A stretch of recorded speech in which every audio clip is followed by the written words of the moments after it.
सर्व स्पर्धकांना नमस्कार. कंझ्युमर प्राइस इंडेक्स आणि होलसेल प्राइस इंडेक्स वर डिटेल व्हिडिओ बनवलेले आहेत, ते पाहिले का? माझा पहिला प्रश्न. पाहिले असेल तर प्रोड्युसर्स प्राइस इंडेक्स समजेल, पाहिले नसेल तर हा समजणार नाही. तो आधी समजून घ्यायचा. का?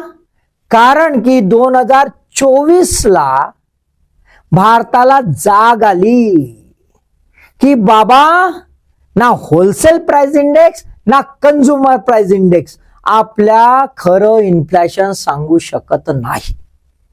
मग ते सांगू शकत नाही तर कोणतं?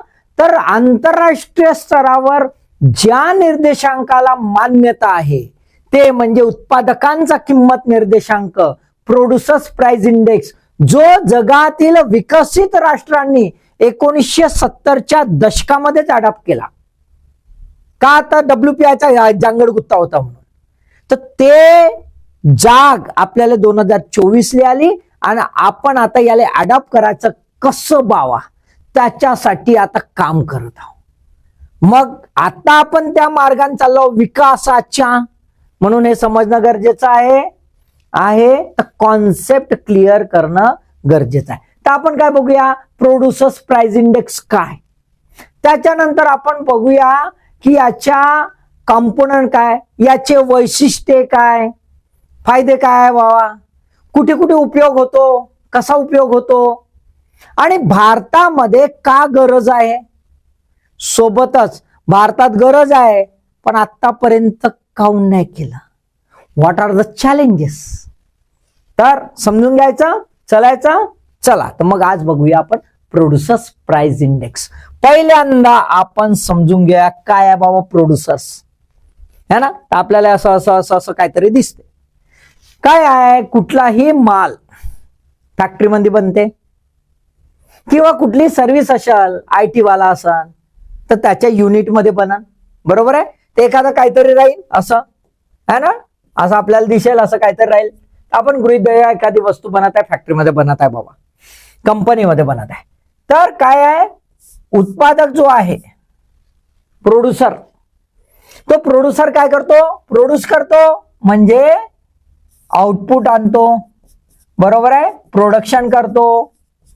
आता प्रोडक्शन करायसाठी त्याला इनपुट्स लागतात. इनपुट निविष्टी.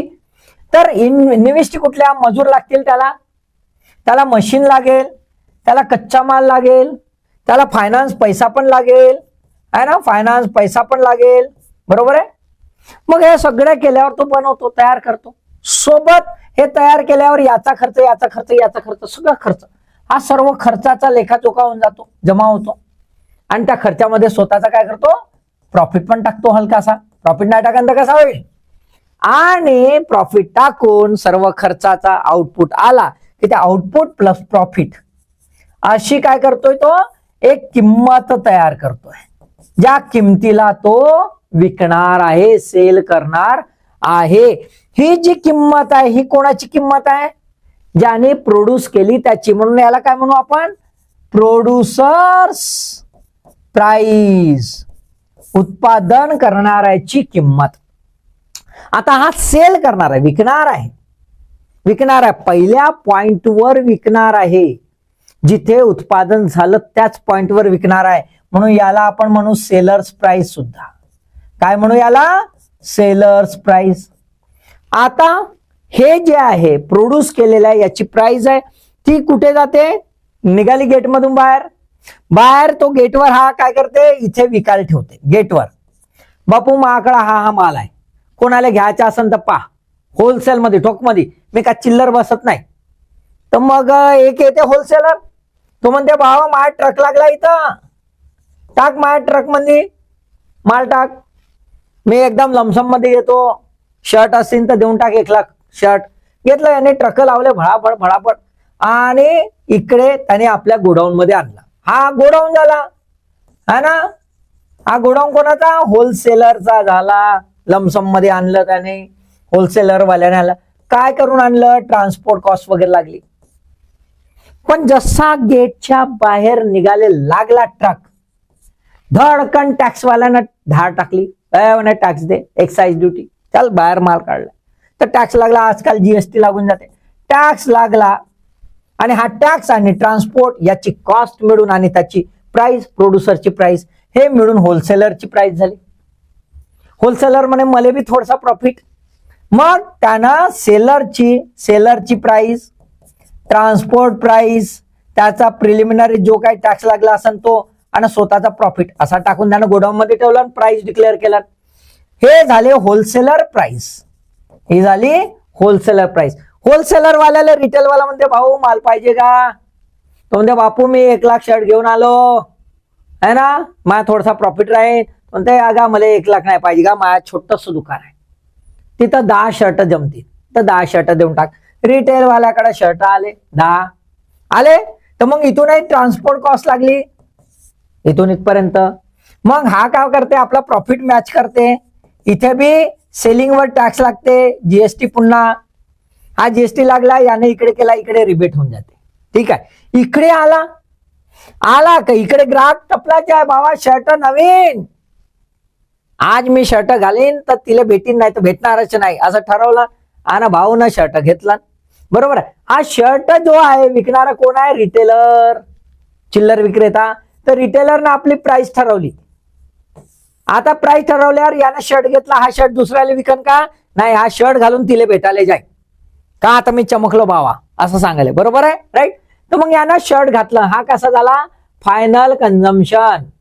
मग हे रिटेल प्राइस जी आहे कन्झ्युमरच्या पर्यंत ट्रान्सफर झाली, म्हणून हे झाली कन्झ्युमरची प्राइस. ही काय झाली, कन्झ्युमरची प्राइस. 3 प्राइस दिसले आपल्याला, प्रोड्युसर्स प्राइस, सेलर प्राइस ज्याला म्हणतो होलसेलर प्राइस, आणि रिटेलर प्राइस किंवा कन्झ्युमर प्राइस. बरोबर आहे. ह्या तिघांच्या याच्यावर आपल्याला वेगवेगळ्या बाबींचा परिणाम पडलेला दिसतो. इथे इनपुट कॉस्ट आहे, त्याचा प्रॉफिट आहे. इथे ट्रान्सपोर्ट कॉस्ट आहे, टॅक्सेस आहेत, बाकीच्या भानगडी आहेत, गोडाऊनचा चार्ज आहे, त्याच्यामुळे वेगळ्या प्रकारे आपल्याला किमती बदलताना दिसतात. इथून इथे आणला तर याचा शॉपचा कॉस्ट आहे, ट्रान्सपोर्टचा कॉस्ट आहे, टॅक्स बसलेला कॉस्ट आहे, सगळं तो जांगडगुत्ता करते आणि मग विकायला काढते. त्याला आपण एमआरपी म्हणतो. बरोबर आहे, म्हणतो ना. तर आता आपल्याला 3 ठिकाणी 3 वेगवेगळ्या गोष्टींचा परिणाम पडताना दिसतो. मग आता या कॉस्टमध्ये ऍड होऊन ही बाकीची कॉस्ट आली, याच्यामध्ये अजून ऍड होऊन बाकीची कॉस्ट आली. ते कॉस्ट काय झालं, वाढत वाढत वाढत वाढत येते ना. बरोबर आहे, राईट. तर इथं जे आहे ती इनपुटची कॉस्ट बसली आहे आणि इथे झाला आहे प्रोड्युसर्स प्राइस. मग याचा इंडेक्स काढणं गरजेचं आहे. जेव्हा याचा इंडेक्स काढतो त्याला काय म्हणतो आपण, प्रोड्युसर्स प्राइस इंडेक्स. कुठं, पहिल्या टप्प्यावर जिथं प्रोडक्शन झालं तिथं. मग होलसेलरकडे आला, होलसेल वाल्यावर परिणाम पडला आणि त्याचा इंडेक्स काढला, म्हणून याला म्हणतो होलसेलर प्राइस इंडेक्स. होलसेल इथे चिल्लर मध्ये विकला म्हणून रिटेल प्राइस इंडेक्स किंवा कन्झ्युमर प्राइस इंडेक्स. बरोबर आहे, राईट. आता तुम्हाला हा कॉन्सेप्ट क्लिअर झाला असेल. आता याला डिफायनिंग आस्पेक्टने बघूया, कारण की टेक्निकल आस्पेक्टने विचारल्या जाते हे तर समजावासाठी झालं आणि परीक्षेमध्ये समजावासाठी राहते का, समजणं वेगळं आणि परीक्षेतलं उत्तर देणं वेगळं. तर मग ते समजून घेऊया टेक्निकल आस्पेक्टने. काय आहे डेफिनेशन, खूप महत्वाचं आहे.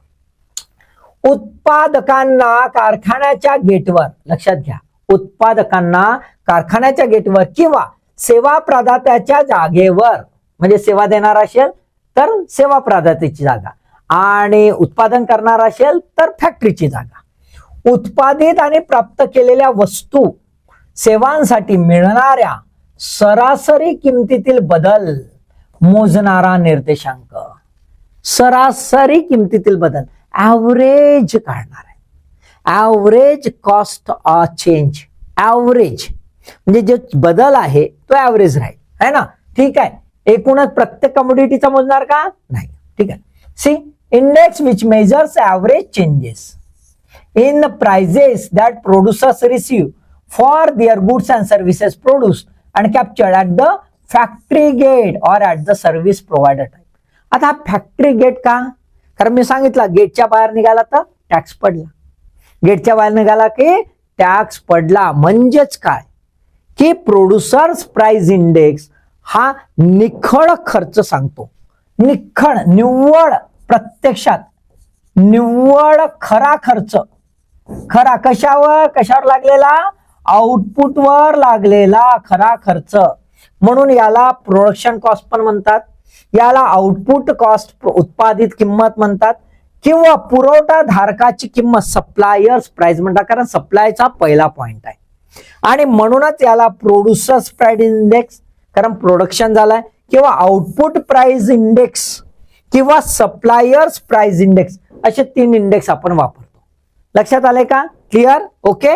आता लक्षात घ्या, हा जो चेंजेस आहेत कॉस्ट ऑफ प्राइजेसचे चेंज आहेत, हे चेंजेस कोणाच्या दृष्टिकोनातून आहेत? विक्रेत्याच्या. इथे विक्रेता हा शब्द फर्स्ट पॉइंटचा आहे, म्हणून याला सेलर्स पर्स्पेक्टिव्ह आपण म्हणतो, कारण फर्स्ट पॉइंटवर आहे ना, फर्स्ट पॉइंटवर लक्षात घ्या है ना. फर्स्ट पॉइंटवर म्हणजे प्रोडक्शन पॉइंटवर जिथे प्रोड्यूस झालेला आहे ते. डेफिनेशन क्लिअर झाली, त्याचे 3 नॉमेनक्लेचर क्लिअर झाले. ओके. आता आपण बघूया की प्राइजेस कुठले कन्सिडर्ड केल्या जाणार. आधीच मी सांगितलं की ते गेटवर विकायला ठेवलेला, गेटच्या बाहेर नाही. गेटवर, गेटच्या आतमध्ये बसलाय बाबा, घे विकायचे, घेत असेल तर. गेटच्या बाहेर गेला, मला नाही माहित तू यावर कोणते काय कर पडले काय. गेटच्या आतमध्ये मी तुला प्राइस सांगतो. म्हणजेच आपल्याला जर बघायचं असेल तर कुठलाही प्रोडक्ट असेल, कुठलाही प्रोडक्ट, तर त्याच्या प्राइस मध्ये काय दिसेल? प्रोडक्शन कॉस्ट दिसेल, थोडा प्रॉफिट दिसेल, टॅक्सेस दिसतील, ट्रान्सपोर्ट कॉस्ट दिसेल आणि सबसिडी मायनस होऊन जातील. सबसिडी ज्या आहेत मायनस होतील तर आपल्याला दिसेल त्या प्रोडक्टची प्राइस. आता आपल्याला लक्षात घ्यायचं आहे की प्रोडक्शन प्राइस इंडेक्स मध्ये यापैकी कुठले कंपोनंट असतील, कुठले असतील बाबा. आता लक्षात घ्या, कुठले कन्सिडर होणार नाही याच्यामध्ये आणि कुठले कन्सिडर होतील. तर commodities leave the factory, commodities leave the factory, फॅक्टरीच्या बाहेर गेला त्याच्यानंतरची ती कॉस्ट याच्यात पकडल्या जाणार नाही. म्हणजेच काय, तर ऑर्डर बुक पकडल्या जाईल. याचा अर्थ काय? याचा अर्थ काय की फोन आला, भाऊ मला 1 लाख शर्ट पाहिजे. तो म्हणते ओके 1 लाख तुले शर्ट देतो बापू, है ना, 100च्या भावाना. हा जो राहील 100च्या भावाना 1 लाख, जे काही ऑर्डर राहील ते प्राइस इथे कन्सिडर केल्या जाईल. ती प्राइस इथे कन्सिडर केल्या जाईल. इथे प्राइस सेलिंगची नाही की बा गेटच्या बाहेर गेला, विकला रे भाव, गेटच्या आतमध्ये ऑर्डर बुक झाली. खूप महत्वाचं आहे ऑर्डर बुक. कुठल्या वेळेला? एका विशिष्ट वेळेला, time, in a specific time. ज्या वेळेला सर्वे होईल त्या वेळेला जेवढ्या ऑर्डर बुक असतील, इनवॉइस नाही, फाडला की बाबा माल विकला, ऑर्डर बुक फोनवर जी होईल ती. मग याच्यामध्ये काय काय ऍड होतील लक्षात घ्या. तर याच्यामध्ये आपल्याला दिसेल, याच्यामध्ये ऍड होणार प्रोडक्शन कॉस्ट, ऍड होणार इन्क्लूड प्रोडक्शन कॉस्ट होणार, बरोबर आहे. ट्रान्सपोर्ट कॉस्ट होणार का? नाही, गेटच्या बाहेर गेलंच नाही. गेटच्या बाहेर टॅक्सवाला बसला राहते म्हणून टॅक्स ऍड होणार का? नाही. म्हणून एक्सक्लूड काय होणार? एक्सक्लूड होणार तुमचे टॅक्सेस, सर्व प्रकारचे इनडायरेक्ट टॅक्सेस आणि सोबत सर्व प्रकारचं ट्रान्सपोर्ट कॉस्ट, पूर्ण ट्रान्सपोर्ट कॉस्ट जी आहे ती एक्सक्लूड होणार. अजून आता इन्क्लूड मध्ये काय? प्रोडक्शन कॉस्ट आहे. दुसरं असं आहे की कंपनीला मिळालेला सबसिडी, जर कन्झ्युमरला मिळाली आहे डायरेक्ट ते नाही, कंपनीला. जसं फर्टिलायझर आहे, फर्टिलायझर बनवताना कोणाला सबसिडी मिळते? कारखान्याला, बरोबर आहे. तर ती सबसिडी काय करावं लागेल? इन्क्लूड. इन्क्लूड. तर प्रोडक्शन कॉस्ट आणि सबसिडी हे काय राहील? याचे पार्ट राहतील प्रोड्युसर्स प्राइस इंडेक्स. ठीक आहे, राईट, क्लिअर. आणि याचं जे आहे वेटेज ऍव्हरेज, ते वेटेज ऍव्हरेज जे आहे ते काढल्या जाईल, ऍब्सोल्यूट काढल्या जाणार नाही. लक्षात आलंय? ठीक आहे. आता आपण बघूया की कॅस्केडिंग इफेक्ट कसा होतो. खूप महत्वाचा आहे आणि कशासाठी ही भानगड आहे ते लक्षात घ्या. बघा, प्रोड्युसर्स प्राइस इंडेक्स जो आहे त्याच्यामध्ये आपल्याला काय दिसतो? इनपुट दिसतो, इनपुट कॉस्ट दिसतो आणि त्याचा स्वतःचा प्रॉफिट दिसतो. प्रॉफिट मार्जिन तो बॅलन्स करतो जेणेकरून माल अधिकाधिक कॉम्पिटेटिव्ह राहायला पाहिजे, विकला पाहिजे, बरोबर आहे. अननेसेसरी खूप सारा चल बा एका वस्तूवर मी 2000 कमवीन हे धंदे तो करत नाही, बरोबर आहे. तो एक पर्सेंटेज फिक्स करतो जेणेकरून कॉम्पिटेटिव्ह प्राइस राहिली पाहिजे. इनपुट कॉस्ट जी आहे ही इनपुट कॉस्ट इथे महत्वाची आहे. का? कारण की इनपुट कॉस्ट जशी जशी बदलेल तसं तसं प्रोडक्शन कॉस्ट बदलत जाईल आणि त्याच्यामुळे याच्यावर वॉच असणं आवश्यक आहे. हा पहिला पॉइंट आहे कशाचा? इन्फ्लेशनचा. जर इथे गडबड झाली तर मग मात्र इन्फ्लेशन पुढे होण्याची पॉसिबिलिटी पूर्ण आहे. आता उदाहरणार्थ एक इनपुट कॉस्ट जी आहे रेग्युलर 100 रुपये लागते, परंतु काही इनपुट कॉस्ट जी आहे ती वाढून गेली प्रोडक्शन आणि त्यामुळे प्रोडक्शन जी कॉस्ट आहे ती वाढून गेलेली आहे. असं गृहीत धरा क्रूड ऑइल आहे. क्रूड ऑइलचे प्राइस बदलले म्हणजे 100 रुपये असा असेल लिटर तर झाले ते 110 रुपये. आता 110 रुपये झाले तर त्यामुळे प्रोडक्शन कॉस्ट वाढली. आता प्रोडक्शन कॉस्ट वाढल्यावर हा जो फॅक्टरीवाला आहे तो का आपल्या उरावर घेईन का? नाही. तो काय करण? पास ऑन करण. तो काय करेल? प्राइस वाढवेल. प्राइस वाढवेल ना? वाढवेल की नाही? तर आता ही जे प्राइस आहे पहिल्यांदा कुठे वाढले? इथे वाढले. आता इथे प्राइस वाढल्यावर हा सोडून का? हा म्हणून मी नुकसान करतो नाही. हा आपला प्रॉफिट तर जसा पाहिजे तसा ठेवन आणि इकडे प्राइस वाढवून दे. बरोबर आहे? इकडे प्राइस वाढवून इकडे प्राइस हा का आपला नुकसान करण का? नाही. हा मग तुम्ही हा आपला नुकसान, अरे हाच तर नुकसान करते भाऊ है ना. कोण मरते? ग्राहक. बरोबर आहे. आणि ग्राहक मरते तेव्हा शेवटी. आता इथे जर 10 रुपये वाढले तर इथे 20 रुपये वाढू शकतात, इथे 30 रुपये वाढू शकतात. कारण प्रत्येक जण आपला प्रॉफिट तर सोडणार नाही. असं बडबड किमती वाढू शकतात. किमती वाढू शकतात म्हणजे इथे सुरुवात झाली त्याचा परिणाम इथे जबरदस्त पडलेला दिसतो. हा कसा वाढत झाला म्हणून याला आपण म्हणतो कॅस्कॅडिंग इफेक्ट. खडखड खडखड खडखड वाहत जातो. बरोबर आहे? राईट. याला म्हणतात आपण कॅस्कॅडिंग इफेक्ट. हा कॅस्कॅडिंग इफेक्ट इथं येतपर्यंत बराच उशीर होते. आता पॉलिसी मेकर आहे, मॉनिटरी पॉलिसी मेकर्स आहेत, त्यांना वॉच करायचा आहे, इन्फ्लेशन कंट्रोल करायचा आहे. आता इथे येतपर्यंत जो वेळ लागतो त्या कालावधीमध्ये इथे काही बरंचसं काही होऊन जातं आणि त्यानंतर जर एखादी मॉनिटरी पॉलिसी अप्लाय केली की बाबा चला पैसे थांबवायला पाहिजे, डिमांड थांबवायला पाहिजे, जास्तच गडबड होत आहे. बरोबर आहे? इकडे प्राइस वाढत आहेत. तर जर याला काही चेंज करायचं असेल त्याच्यासाठी वेळ बराच निघून गेलेला आहे, बरंच पाणी वाहून गेलेलं आहे. आता मात्र त्याला हे कंट्रोल करणं कठीण होतं. पण जर इथेच पकडलं तर की बाबा इथे लोचा होत आहे, इथे पकडला आणि त्यानुसार मॉनिटरी पॉलिसी चेंज केली तर इथपर्यंत येतपर्यंत जो कालावधी लागणार आहे तो वाचेल. पहिलं महत्वाचं लक्षात आले का? आणि त्याच्यामुळे हा जो आहे पॉइंट हा अत्यंत महत्वाचा आहे from the perspective from the strategic point of view of monetary policy. लक्षात आला? तर म्हणजे इन्फ्लेशन कसा स्टार्ट होते लक्षात आला तुम्हाला? भविष्यातला इन्फ्लेशन याचा वेध घेता येतो इथेच आपल्याला. क्लिअर? लक्षात आलंय? ठीक आहे. आता बघा याची वैशिष्ट्ये त्या कॉन्टेक्स्ट मधले खूप महत्वाची आहे ना. उत्पादनाच्या टप्प्यावर इथे भर दिला जातो, त्यामुळे आपल्याला इनपुट कॉस्टवर वॉच ठेवला पहिल्यांदाच, पोट्ट्यावर पहिल्यांदाच वॉच ठेवला की नंतर जे चाळे केले ते पकडल्या जाते. तशासारखं आधीच आपलं वॉच केला की टेन्शन राहत नाही. उत्पादनाच्या टप्प्यावर भर दिला जातो. बरोबर आहे? दुसरं आहे इथे कर आहेत नाही, टॅक्सेस नाही, नो एनी इनडायरेक्ट टॅक्स. कोणतेही टॅक्स राहत नाही इथे. जेव्हा इथे टॅक्स राहत नाही तर टॅक्स जे आहेत ना हा लोकल फेनॉमेना आहे, हा डोमेस्टिक फेनॉमेना आहे, हा बदलणारा फेनॉमेना आहे, बदलत राहतो दरवर्षी. मग अशा वेळेला याचा इम्पॅक्ट पडल्यामुळे एक ओव्हर एस्टिमेशन व्हायची शक्यता आहे.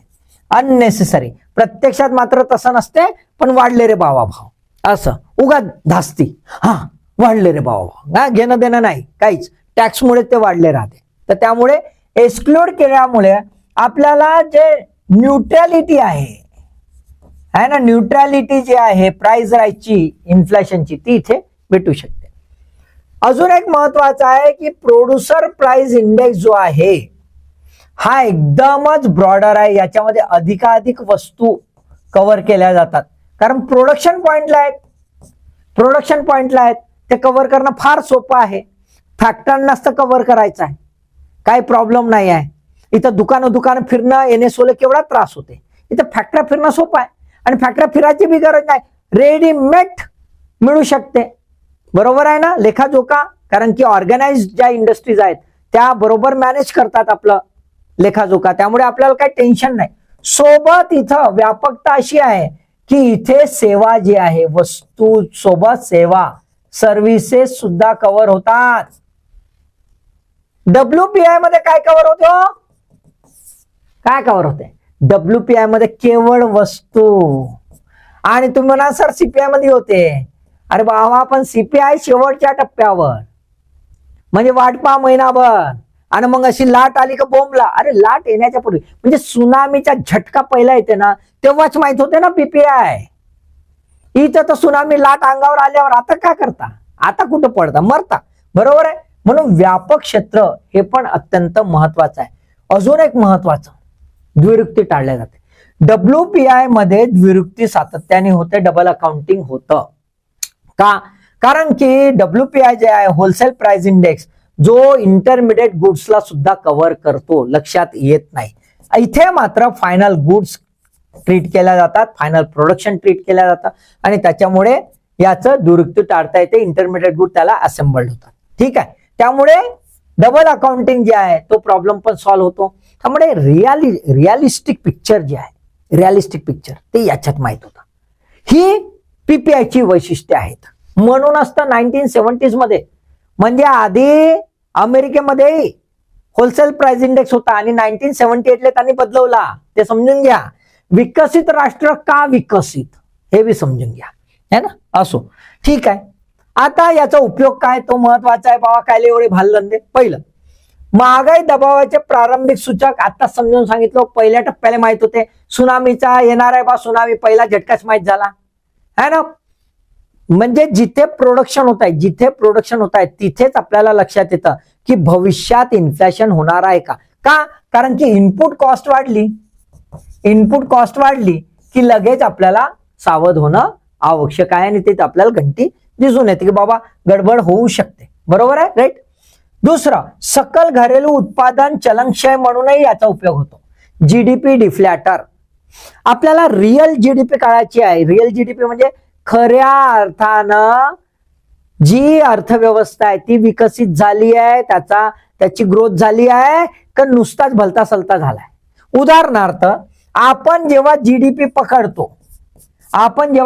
पकडतो तर आपण काय करतो, प्रोडक्शन पकडतो आणि प्रोडक्शनची कॉस्ट पकडतो, म्हणजे प्राइस पकडतो.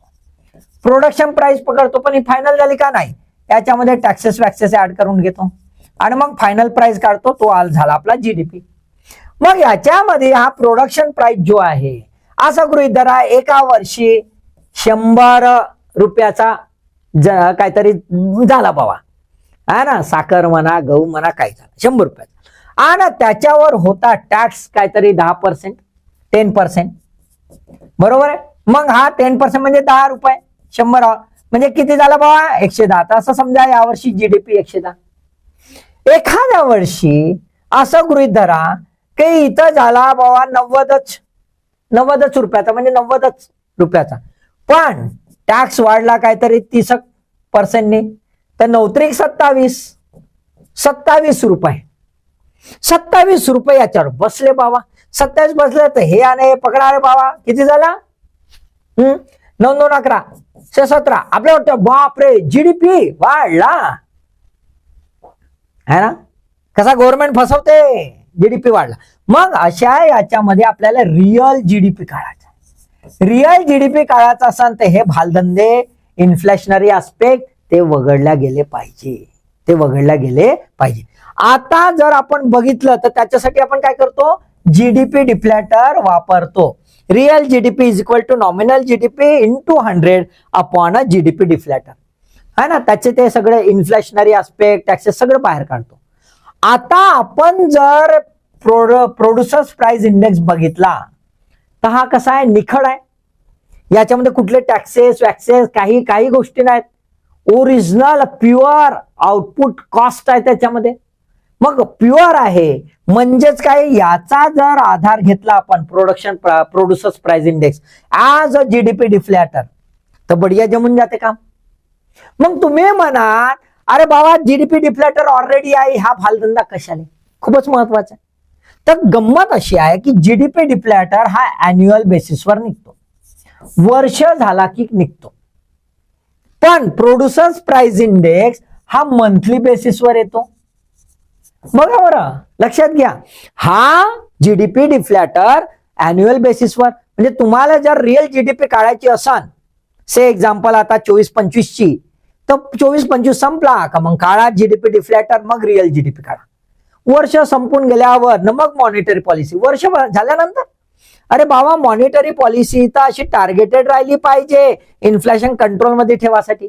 मग अशा याच्यात जर मंथली आपल्याला रिअल जीडीपी काढता आली तर आपल्याला मॉनिटरी पॉलिसी पण जबरदस्त फ्लेक्झिबल ठेवता येईल आणि पटकन पकडता येईल कुठला भविष्यात होणारा इन्फ्लेशनरी आस्पेक्ट, आणि तो पकडला तर आपली जीडीपी बॅलन्स करता येते. रिअल जीडीपी दरवेळेस काढता येते आणि खऱ्या अर्थानं इकॉनॉमिक ग्रोथ होत आहे का नाही आहे. म्हणजे गव्हर्नमेंट आपल्याला फसवते कसं ते पकडता येते दर महिन्याले, आणि दुसरीकडे मॉनिटरी पॉलिसीला आपले स्ट्रॅटेजिक टूल्स वापरता येतात. म्हणून हा प्रोड्युसर प्राइस इंडेक्स अत्यंत महत्वाचा आहे. बघा बरं कशासाठी एवढी भानगड, क्लिअर आलं लक्षात. ओके, चला मग आता शेवटचं बघूया की बाबा भारतात याची गरजच काय. तर आंतरराष्ट्रीय मानक म्हणून आंतरराष्ट्रीय स्तरावर कोणतं तोंड दाखवणार आपण. हे WPI घेऊन बसलो CPI, आपल्याला इंटरनॅशनल लेवल जावं लागेल ना. सारी दुनिया चालली कुठे आणि आपण इकडे आहे ना काय मून नाही, हनीमून नाही, मूनच खेळत बसलो. चंद्रावर जाऊ. अरे बाबा हे तर सवारा आधी है ना, हे सवारलं नाही. ते इंटरनॅशनल स्टँडर्ड जे आहे 1970s मध्येच डेव्हलप कंट्रीने केलं, आपल्याला तिथे जाणं गरजेचं आहे. प्रोड्युसर प्राइस इंडेक्स हा इंटरनॅशनल मानक आहे, इंटरनॅशनल स्टँडर्ड आहे. दुसरं, बेटर पॉलिसी इनपुट्स आपल्याला देता येतात. त्याच्यामुळे आपल्याला रिअल टाइमच्या जवळपास आपल्याला मॉनिटरी पॉलिसी प्ले करता येते, दर क्वार्टरली विचार करता येतो, आणि इन्फ्लेशनचं टार्गेट जे आहे, जे ठरवलेलं आहे ते एकदम नेक टू नेक करता येतं. ते खूप महत्वाचं. तिसरं, WPI मध्ये सर्वसमावेशक नाही. मी आधीच सांगितलं WPI मध्ये काय आहे, वस्तू. WPI मध्ये काय, वस्तू. इथे तुम्हाला सेवा पण सोबत राहणार आहेत. खूप जमेची बाजू आहे. इथे डबल अकाउंटिंगचा प्रॉब्लेम आहे, मी आधीच सांगितला, तो इथे रिझॉल्व्ह होऊन जाणार, म्हणून गरज आहे. अजून एक महत्वाचं की होलसेल प्राइस इंडेक्स आणि CPI, कारण की काय झालं, होलसेल प्राइस इंडेक्सचा प्रॉब्लेम होता म्हणून RBI हा CPI कडे वळला इन्फ्लेशन टार्गेटिंगसाठी. पण CPI कसा आहे, लास्ट स्टेजवर आहे. CPI कसा आहे, लास्ट स्टेजवर आहे. सगळं पाणी वाहून गेल्यानंतर माहित होतं लेट कमर आहे. दुसरं असं की ह्या दोघांमध्ये काही तारतम्य नाही. आपण WPI आणि CPI घेतला तर CPI चालला असा वर, CPI असाच वर आणि WPI असाच खाली. अरे बाबा दोघं कुठं तर भेटायलाच तयार नाही. There is a much difference between the wholesale price index and consumer price index. हा मोठा लोचा होत आला, त्यामुळे पॉलिसी मेकर मोठे कन्फ्यूज. म्हणजे RBI ने तर धरला ना, WPI ला सोडूच दिलं. मग WPI ला सोडलं तर हे भालधंदे करायचे कशाले. त्यापेक्षा best of the best producer price index आणला पाहिजे, याच्यासाठी आपल्याला गरज आहे. आणि म्हणून 2014-17च्या वर्किंग ग्रुप, विश्वनाथ गोलदारे यांचे चेअरमन होते या वर्किंग ग्रुपचे, त्याने सल्ला दिला की तुम्ही प्रोड्युसर प्राइस इंडेक्स कडे शिफ्ट व्हा. मग आता ही जबाबदारी सध्या नॅशनल स्टॅटिस्टिकल ऑर्गनायझेशन आणि office of economic adviser, department of promotion of industry and internal trade, कोणाचा आहे? Ministry of commerce.